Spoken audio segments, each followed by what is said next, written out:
अस्सलाम वालेकुम students. CS 205 का मिड टर्म करंट पेपर आज मैं आपके साथ शेयर करूंगी। ये आपका आज का करंट पेपर है, ठीक है। 30 मई का करंट पेपर है। यहाँ पे मैं ऑब्जेक्टिव क्वेश्चन और सब्जेक्टिव दोनों को आपके साथ डिस्कस करती हूँ। ऑब्जेक्टिव क्वेश्चन में सबसे पहला जो क्वेश्चन नंबर 1 है, if a system enters into dash state it is security violation. Security violation कब आती है? जब आपका सिस्टम अनसिक्योर होता है। लाइक आपके सिस्टम में कोई अनऑथोराइज्ड एक्सेस आ गई तो देन वो सिक्योरिटी वायलेशन में चला जाएगा। उसके बाद देन क्वेश्चन नंबर 2 है, अच्छा मैं ऐसा सोच रही हूँ कि ये फाइल का लिंक आपको इस वीडियो के डिस्क्रिप्शन में दे देती हूँ ताकि ये सारे जो MCQs हैं ये आप यहाँ से देख लें। और यहाँ पे मैंने मेंशन भी किए हुए हैं कि कौन से करेक्ट हैं और कौन से नहीं करेक्ट, क्योंकि अब मैं अगर एक एक करके MCQ समझाऊंगी फिर आपका सब्जेक्टिव भी है तो काफ़ी ज़्यादा यहाँ पे ना टाइम लग जाएगा।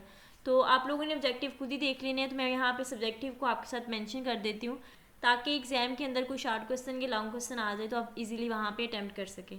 तो ये आप लोगों ने MCQs खुद देख लेने, मैं यहाँ पे आपको सब्जेक्टिव समझा देती हूँ। सब्जेक्टिव में जो क्वेश्चन नंबर 1 है, 3 types of redundant site model. इसमें जो है आपने 3 साइट्स बतानी है, hot site, cold site and warm site.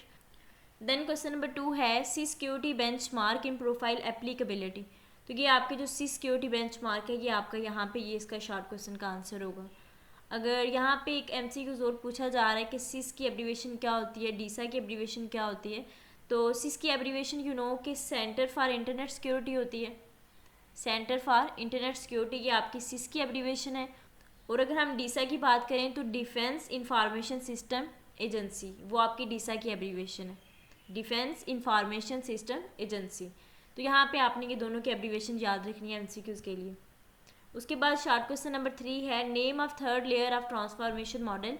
यहाँ पे मैंने आपको चारों लेयर्स यहाँ पे मेंशन कर दिए हैं। अगर पूछा जाए सेकंड बताएं, फर्स्ट बताएं, फोर्थ बताएं, कोई भी अगर आपसे लेयर पूछी जाती है ट्रांसफॉर्मेशन मॉडल की तो आपने वहाँ पे राइट कर देनी है, ठीक है।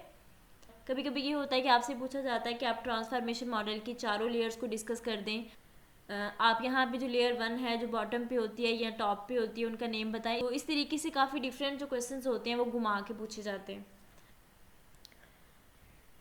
उसके बाद लॉन्ग क्वेश्चन नंबर 1 है, यहाँ पे आपको एक डायग्राम दी जाती है, आपने क्या करना होता है इस डायग्राम के अंदर लेबल करना होता है सबको। लाइक यहाँ पे इंफॉर्मेशन सिक्योरिटी टीम्स है वो आपने बताना डेली, वीकली, मंथली, क्वार्टर, ये सारी चीज़ें आपने मेंशन करनी है, ठीक है। और कभी कभी ये भी होता है कि ये जो डायग्राम है ना आपको वर्टिकली फ्लिप करके पूछा जाता है कि आप ये बताएं, इनको मेंशन कर दें। वर्टिकली फ्लिप करने का मतलब ये है कि लाइक मैं अब इसको क्या करती हूँ, रोटेट अगर कर देती हूँ यहाँ से, ये देखें जैसे मैंने यहाँ पे रोटेट कर दिया, अब यहाँ पे देखिए हमारे पास वर्टिकली फ्लिप हो गई। तो इस तरीके से आपको ना वर्टिकली फ्लिप करके भी पूछा जाता है कि आप हमें इनके नेम मेंशन कर दें, ठीक है। तो ये आपने डायग्राम को इस तरीके से याद रखना है कि जो सबसे हमारे पास होती है नीचे वो हमारे पास डेली होती है। लाइक अगर हम इसे फ्लिप कर दें तो फिर वो हमारे टॉप में आ जाती है। अब मैं इसको इसकी ओरिजिनल सिचुएशन भी ला देती हूँ, ये वाली। सेकंड जो लॉन्ग क्वेश्चन है उसमें ये पूछा जाता है आपके पास जो सिस और डीसा की फीचर्स होती हैं उनके बारे में। सिस और डीसा की फीचर्स जो हैं बहुत ही ज़्यादा इंपॉर्टेंट लॉन्ग क्वेश्चन है। तो इसमें आपने क्या करना होता है, सिस और जो डीसा के फीचर्स हैं उनका डिफरेंस करना होता है। और इसके MCQs भी बना के पूछे जाते हैं कि ये जो यूज़र फ्रेंडलीनेस है सिस में गुड होता है या सेटिस्फैक्ट्री होता है। तो इस तरीके से आपने ना इसे याद कर लेना है इस टेबल को। देन लॉन्ग क्वेश्चन नंबर 3 है, यहाँ पे ना आपको लॉन्ग क्वेश्चन नंबर 3 में पूछा जाता है कि आपको एक कमांड दी गई है, आप उसकी आउटपुट को बताएं। आपने क्या करना होता है, या तो कमांड से आउटपुट बतानी होती है या आपको आउटपुट गिवन होती है, देन आपने कमांड वहाँ पे राइट करनी होती है। उसके बाद जो स्टेप 2 है यहाँ पे मैंने लिखा हुआ है, ये आपके MCQs में आता है कि if an output is displayed system is कॉम्प्लिएंट। अगर आपकी आउटपुट डिस्प्ले हो रही है तो आपका सिस्टम कॉम्प्लिएंट है, लेकिन अगर आपकी आउटपुट डिस्प्ले नहीं हो रही तो देन आपका सिस्टम फाइंडिंग में चला जाता है, ठीक है।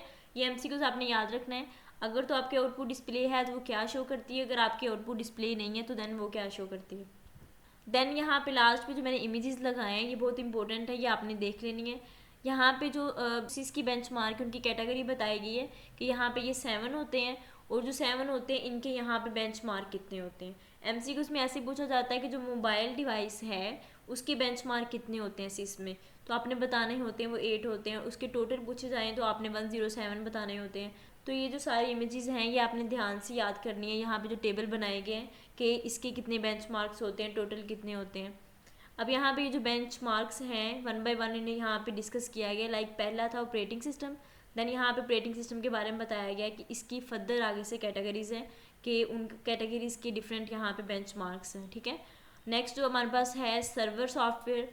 सर्वर सॉफ्टवेयर में ये है कि ये नीचे आपको सर्वर सॉफ्टवेयर का बताया गया है, ठीक है। ये सारे इमेजेस जो हैं ये आपने खुद रेडी करने हैं और ये मोस्ट इंपॉर्टेंट है।